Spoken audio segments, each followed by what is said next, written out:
ابھی تک ہم نے کانفیڈنس بلڈنگ کے بارے میں ویڈیوز بنائی ہیں اور ان میں ہم نے بتایا ہے کہ کانفیڈنس کو کیسے بلڈ کرنا ہے، اسٹیپ ٹو اسٹیپ گائیڈنس ہے، اور یہ بھی کہ آپ کی سیلف ورتھ کیسے ریلیٹڈ ہے کانفیڈنس بلڈنگ میں.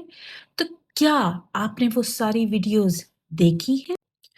کیا آپ کا دماغ ایک بات چیت کو دوبارہ چلاتا رہتا ہے اور بدترین صورتحال کو امیجن کرتا ہے اور پھر بند نہیں ہوتا؟ اس ویڈیو میں آپ کو مدد ملے گی کہ اس ضرورت کو زیادہ سوچنے کو کیسے بند کریں. آج سے اسٹیپ 1، اوور تھنکنگ ذہانت کی نشانیوں میں سے نہیں ہے. اوور تھنکنگ بیسکلی ایک خوف کا ایلیمنٹ ہے، اور اس کا یہ مطلب ہے کہ یہ تب ہوتا ہے جب آپ کسی خوف میں مبتلا ہوں کہ شاید میں اس صورتحال میں فیل ہو جاؤں گا یا مجھ پہ کوئی ججمنٹ پاس کرے گا. یہ تب بھی ہوتا ہے کہ جب انسان کے ماضی میں کوئی past experiences, negative past experiences موجود ہوں. یہ تب بھی ہوتا ہے کہ جب انسان کسی آؤٹ کم یا نتیجے کو کنٹرول کرنا چاہ رہا ہو، اور یہ تب بھی ہوتا ہے جب انسان ایک پرفیکٹ کی کوشش کر رہا ہو کہ پرفیکٹ سچویشنز میں آنے کی یا پرفیکٹ صورتحال میں. اور موسٹ امپورٹنٹ، یہ تب بھی ہوتا ہے، یہ ان نشانیوں میں سے ہے کہ آپ اوور تھنک کر رہے ہیں جب آپ کے پاس کانفیڈنس نہیں ہے.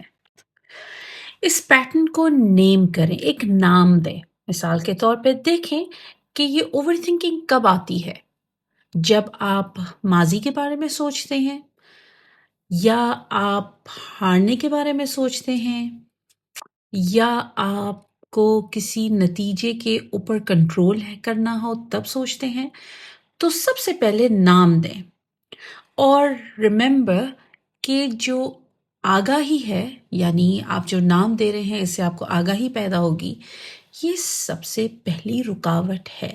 اسٹیپ 2، یہ سوال پوچھیں. اس اسٹیپ میں آپ نے اپنے آپ سے سوال پوچھنے ہیں. ایک ہی سوال پوچھنا ہے، اور وہ یہ: کیا یہ سوچ اس وقت فائدے مند ہے، یوزفل ہے؟ اگر نہیں تو پھر آہستہ سے اپنی توجہ کو ہٹائیں، اس چیز پہ لے کے آئیں جو چیز آپ کے کنٹرول میں ہو. جو چیز آپ کر رہے ہوں اس چیز پہ آپ فوکس اس کو لائیں. اسٹیپ 3، اس اسٹیپ میں آپ بس اپنے دماغ کو ایک مقرر وقت دیں. اپنے دماغ کو ایک مقرر وقت دیں سوچنے کے لیے. یعنی کہ کہیں کہ یہ میرا جو تھنکنگ ٹائم ہے یہ صرف 10 منٹ کا ہے. میں اپنے دماغ کو تھنکنگ ٹائم دیتا ہوں وری کرنے کے لیے صرف 10 منٹس. یہ نہیں کہ آپ اس کو 24 گھنٹے دے دیں تاکہ وہ فکر مند رہے اس سچویشن میں. اگر یہ سوچ بعد میں آتی ہے تو اپنے دماغ سے کہیں، کھڑکی کھولیں اور سانس لیں اور کہیں میں اس بارے میں بعد میں سوچوں گا یا سوچوں گی.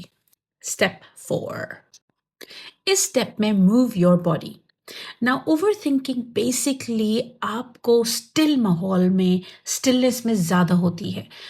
آپ موو نہیں کر رہے، آپ ایک ہی ماحول میں ہیں، ایک ہی چیز کر رہے ہیں، ریلز پہ ریلز دیکھ رہے ہیں، آپ ایک ہی جگہ بیٹھ کے کھا رہے ہیں، گیم کھیل رہے ہیں. مطلب دس از ناٹ موومنٹ، رائٹ؟ تو موو یور باڈی، حرکت کریں گے تو آپ کا اعصابی نظام جو ہے وہ بدل دے گا، اور حرکت واقعی آپ کے نروس سسٹم کو چینج کر دیتا ہے اینڈ آپ کی سوچ کو بدل دیتا ہے. ابھی تک تو ہم سمجھ چکے کہ بیسکلی جو اوور تھنکنگ ہے needs to be worked on. یہ وری ہے، یہ فیئر ہے جو پاسٹ کے ایکسپیرئنسز سے اور فیوچر کے آؤٹ کم سے زیادہ ریلیٹڈ ہوتا ہے. Now for that بہت امپورٹنٹ ہے کہ آپ مائنڈ فلنس پریکٹس کریں. یعنی اگر آپ امن چاہتے ہیں، آپ پیس چاہتے ہیں، تو ایٹ دا مومنٹ اس کو اپنے مائنڈ کو پریزنٹ سچویشن میں لے کے آئیں. ناٹ لائک فائنڈنگ آنسرز کہ کیا ہوگا، کیسے ہوگا. Just live in the present. And like again اگر آپ کو یہ ویڈیو پسند آئی اور آپ کو لگا کہ اس نے آپ کو کسی حد تک بینیفٹ ضرور کیا ہے تو ضرور لائک کریں اور شیئر کریں and that is going to help me and I am really grateful to those جو فیڈ بیکس مجھے ملے ہیں because that has definitely help me کہ میں بہتر سے بہتر آپ کو کانٹینٹ پریزنٹ کروں.